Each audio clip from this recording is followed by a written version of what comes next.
បាទសួស្តីបងប្អូនអរគ្នាបាននៅក្នុងវីដេអូនេះដែរខ្ញុំសូមលើកយកវិធីសាស្ត្រក្នុងការ calibration ទៅលើ sensor របស់ drone DJI Mavic 2 Pro និង2 Zoom បាទ2 Pro 2 Zoom ដូចគ្នា series Mavic 2 series អញ្ចឹងណាបាទហើយនៅក្នុងវីដេអូនេះវាដូចគ្នាទៅនឹងវីដេអូមុនដែរដូចខ្ញុំការ calibration ទៅលើ drone DJI Mavic Air 2 S ហ្នឹងគឺវាលក្ខណៈដូចគ្នាទេអញ្ចឹងកុំឲ្យបងប្អូនយល់ច្រឡំថាវិធីសាស្ត្រនៃការ calibration ហ្នឹងវាខុសគ្នាយ៉ាងណាខ្ញុំនឹងបង្ហាញជូនបងប្អូនទស្សនាពីរបៀបមករបៀបទៅមករបៀបបាទហ្នឹងហើយជូនបងប្អូនទស្សនាដល់គ្នាបាទទីមួយយើងចូលនៅក្នុងកម្មវិធី DJI Assistant Tool for Mavic បាទចំពោះ DJI Mavic Air 2វាដាក់ DJI Assistant Tool for Consumer Drone Series បាទចំពោះ drone Mavic 2 Pro បាទ2 Pro ហើយនិង2 Zoom គឺយើងប្រើ DJI Assistant Tool for Mavic បាទជាមួយយើងហើយបន្ទាប់មកទៀតយើងប្រើ connector Type C ដើម្បី connect ជាមួយ drone បាទវាបើកដៃចំហៀងនេះមកនេះហើយ connect drone ណាបាទហ្នឹងហើយបើកដៃអស់មកយើងភ្ជាប់ USB ហ្នឹង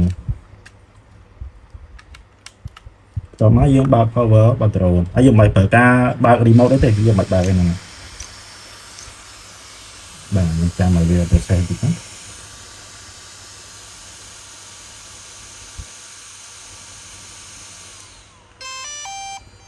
អូខេឥឡូវវាចេញហើយវា recognize មក 2 Pro បាទហើយយើង connect មក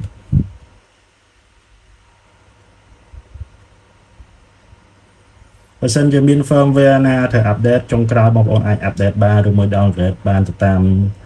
ចំណង់ចំណូលចិត្តបងប្អូនណាតែយល់ពីការ update firmware ហ្នឹងបងប្អូនអាចចូលកន្លែង firmware update មកឥឡូវទំព័ររបស់យើងត្រូវការចូលនៅកន្លែង calibration បាទ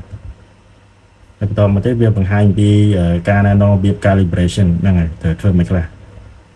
ហើយបើបងអត់ចង់បង្ហាញទេយើងចុច tick នេះមក do not show again អញ្ចឹងណាបាទហើយយក calibrate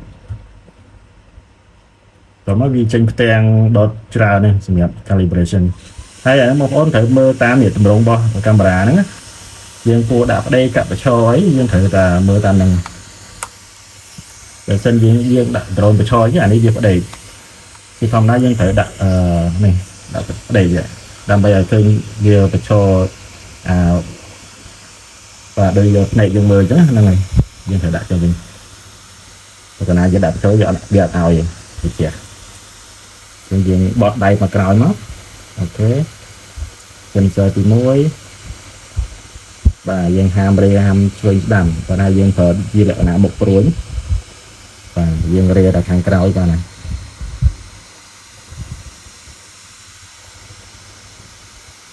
បាទ sensor ចិត្តតែមក sensor ឆ្ងាយយើងទាញខាងក្រោយបាទយើងធ្វើដូចលំនាំដើមហ្នឹង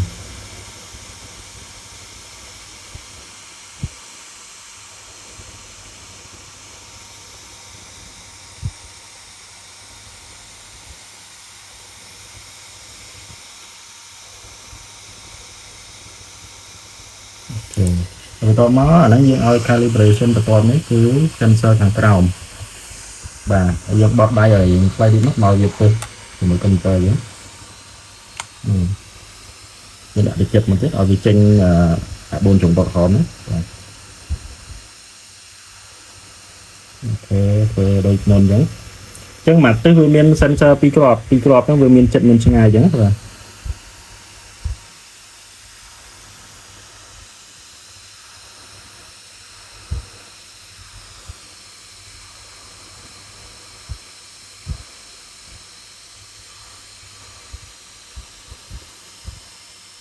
បើសិនជា sensor យើងនៅល្អទាំងអស់អញ្ចឹង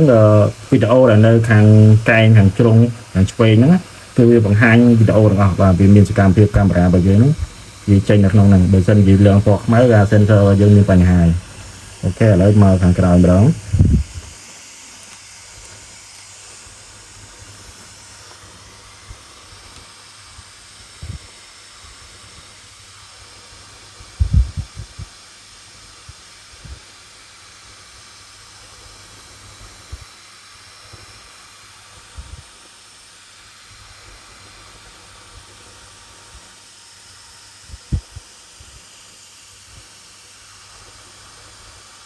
បាទ sensor ចិត្តនិង sensor ឆ្ងាយ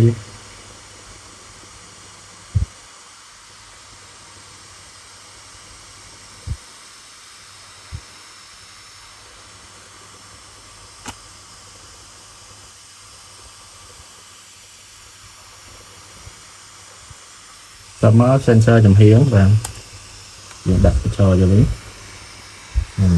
មកនេះ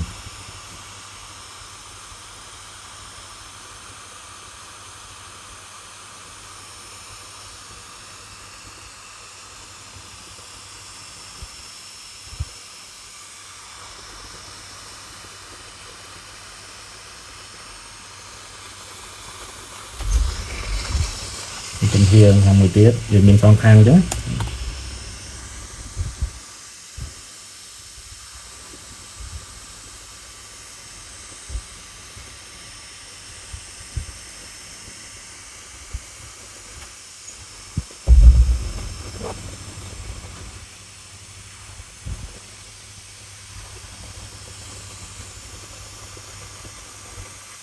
អូខេចឹងបន្តមកយើងចាំទៀតតិចទៅឲ្យវាកណនា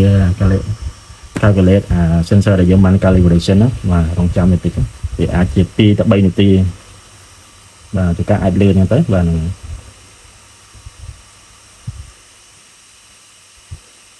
អូខេជោគជ័យហើយបាទចឹងអត់មានបញ្ហាទេ drone របស់យើង sensor នៅដំណើរការទាំងអស់ចឹងបងប្អូនអាចបិទកម្មវិធីហើយ restart drone យើងហោះតេស្តសាកល្បងទៅថាវាមានរេឬមានបញ្ហាអត់យើងតេស្តមើលបាទសូមអរគុណសម្រាប់ការតាមដានទស្សនាវីដេអូមួយនេះចង់ពីដើមរហូតដល់ចប់បាទ